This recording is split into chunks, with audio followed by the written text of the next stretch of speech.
నోరూరించే చేపల పులుసు. చూడండి ఎంత బాగుందో. పులుసు కూడా కరెక్ట్గా ఉంది. బాగా చిక్కగా లేదు, అలాగే బాగా పల్చగా కూడా లేదు. ఈ విధంగా వండి చూడండి, టేస్ట్ కూడా చాలా బాగుంటుంది. ఇలా వండుకొని తిన్నారంటే మళ్ళీ మళ్ళీ సేమ్ ప్రాసెస్ ట్రై చేస్తారండి. సో లేట్ చేయకుండా కుకింగ్ స్టార్ట్ చేద్దామా? Welcome to Jupiter.09 channel. బొచ్చ చేప అండి ఇది. నీట్గా వాష్ చేసుకొని 1 స్పూన్ సాల్ట్, 2 స్పూన్ల కారం, 1/2 స్పూన్ పసుపు, 3 స్పూన్లు ఆయిల్ పోసి ముక్కలకి బాగా పట్టించాలండి. చూడండి ఈ విధంగా ముక్కలన్నిటికీ పట్టించేసేయాలి. ఈ ముక్కలు 1 కేజీ మీద 200 గ్రాములు ఎక్కువగానే ఉన్నాయి. చింతపండు 100 గ్రామ్స్ తీసుకోవాలి. మీకు కరెక్ట్ కొలతలు తెలియటానికి ఇలా చూపిస్తున్నాను. పెద్ద నిమ్మకాయ సైజ్ అంతా 2 చింతపండు ఉండలు తీసుకోవాలి.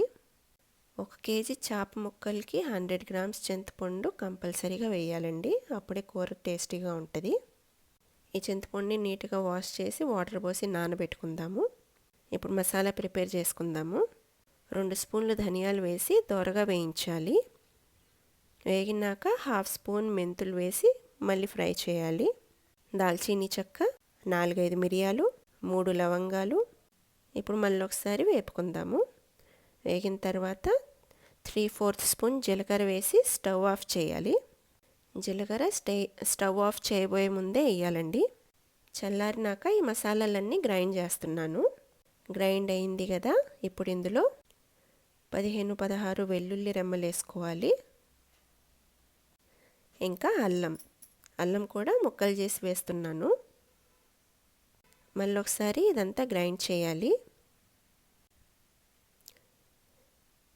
చూడండి ఇలా ఉంది గ్రైండ్ చేసిన తర్వాత.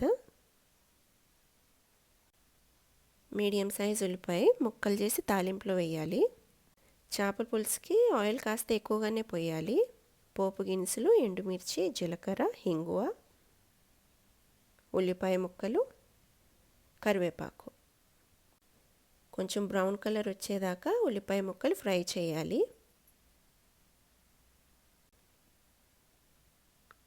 ఫ్రై అయినాయి కదా, ఇప్పుడు ఇందులో 2 స్పూన్లు కారం, 1/2 స్పూన్ పసుపు, ఇంకా చింతపండు గుజ్జు. నానబెట్టుకున్న చింతపండు బాగా నలిపి గుజ్జు తీసి ఇందులో పోయాలండి.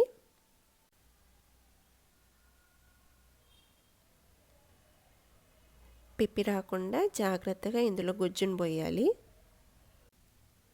చిక్కటి చింతపండు గుజ్జు వేసుకున్నాం కదా, ఇప్పుడు ఇందులో 1 స్పూన్ సాల్ట్ వేసి మిక్స్ చేసుకుందాము. 1 మినిట్ తర్వాత మళ్ళీ ఇందులో చింతపండు పిప్పి మిగిలింది కదా, దాంట్లో మళ్ళీ కొంచెం నీళ్ళు పోసేదాను. గుజ్జు తీసి మొత్తం పోసేసుకోవాలండి చింతపండు గుజ్జు అంతా. 2 నిమ్మకాయ సైజ్ అంతా చింతపండు తీసుకుంటే 1 నిమ్మకాయ సైజ్ అంతా పిప్పి మిగిలిందండి. ఇదంతా ఒకసారి మిక్స్ చేసుకుందాము.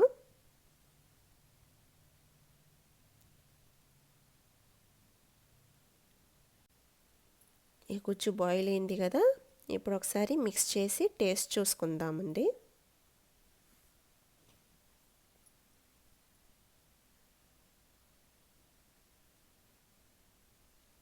ఇందాక మనం గ్రైండ్ చేసి పెట్టుకున్నాం కదా మసాలాలు, ఆ మసాలా వేయాలి. 1 స్పూన్ మసాలా సెపరేట్గా తీసి మిగతా మసాలా అంతా ఇప్పుడే వేయాలండి.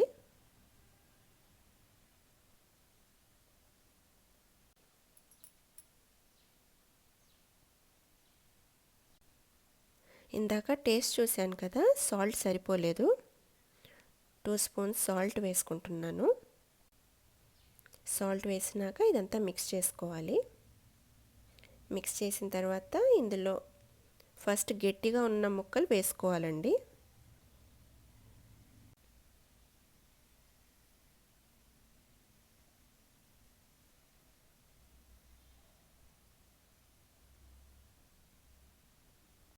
ఒకసారి గరిటెతో మొత్తం మిక్స్ చేసుకుందాము. ముక్కలు పచ్చిగానే ఉన్నాయి కదా, గరిటె పెట్టినా ముక్కలు విరగవు.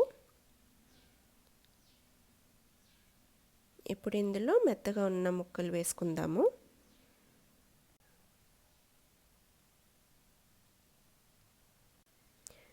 మెత్తటి ముక్కలు వేసినాక గరిటె పెట్టకూడదండి. కడాయిని ఇలా జాగ్రత్తగా తిప్పాలి. చేపల పులుసు వెడల్పుగా ఉన్న గిన్నె లేదా కడాయిలోనే ఉండాలండి. అప్పుడే ముక్కలు విరగకుండా ఉంటాయి. 10 మినిట్స్ హై ఫ్లేమ్లోనే ఉడకనివ్వాలి. 10 మినిట్స్ తర్వాత చూడండి, చూపిస్తున్నాను. గుజ్జు ఎక్కువగానే ఉంది, ముక్క కూడా ఉడకలేదు. మళ్ళీ ఒక 10 మినిట్స్ హై ఫ్లేమ్లోనే ఉడకనివ్వాలి. చూడండి, మొత్తం 20 మినిట్స్ అయ్యింది. ఇప్పుడు ఇందులో మనం గ్రైండ్ చేసి పెట్టుకున్న మసాలా ఉంది కదా, ఆ మసాలా వేసుకోవాలండి. అంటే ఒక స్పూన్ మనం సెపరేట్గా తీసి పెట్టుకున్నాం కదా, ఆ స్పూన్ మసాలా వేసి మిక్స్ చేసుకుందాము. మసాలా వేసిన తర్వాత ఫ్లేమ్ సిమ్లో పెట్టేసుకుందాము. ముక్క హాఫ్ బాయిల్ అయిందండి, అందుకని ఫ్లేమ్ సిమ్లో పెట్టాను. సిమ్లోనే ఉడకనిద్దాము. మళ్ళీ ఒకసారి టేస్ట్ చూస్తున్నానండి. సాల్ట్ సరిపోలేదు. సాల్ట్ చేత్తోనే వేయాలి, అప్పుడే ఈవెన్గా పులుసు అంతా పడిద్ది. పైన వాటర్ చల్లుకోవాలండి. అలా చల్లుకుంటే సాల్ట్ కరెక్ట్గా పులుసులో కలిసిద్ది. మళ్ళీ ఒకసారి కడాయిని ఇలా కదిలిచ్చేసి ఉడకనిద్దాము. చూడండి, ఆయిల్ కొంచెం సెపరేట్ అవుతూ ఉంది. అడుగంటనీయకుండా మధ్య మధ్యలో మనం ఇలా కదిలిస్తూ ఉండాలండి, పులుసు అంతా చిక్కపడేదాకా.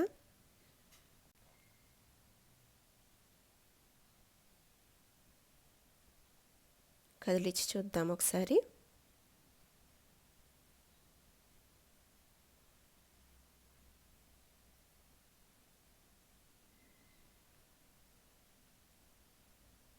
ఓకేనండి, రెడీ అయింది చేపల పులుసు. మధ్య మధ్యలో 3-4 టైమ్స్ నేను కదిలిచ్చి చూస్తూనే ఉన్నాను. ఫైనల్గా కూర రెడీ అయిపోయింది. ఇలా ఉండాలి. ముక్క ఉడికిపోయింది, ఇంకా పులుసు కూడా రెడీ అయింది. ఫ్లేమ్ ఆఫ్ చేసుకొని 15 మినిట్స్ తర్వాత అండి ఇది. చూడండి ఎంత చిక్కపడిందో. కరెక్ట్గా అన్నీ సరిపోయినాయండి. చాలా టేస్టీగా ఉంటుంది కూర కూడా. మీరు కూడా ట్రై చేయండి, కమెంట్ చేయండి, షేర్ చేయండి. Thank you.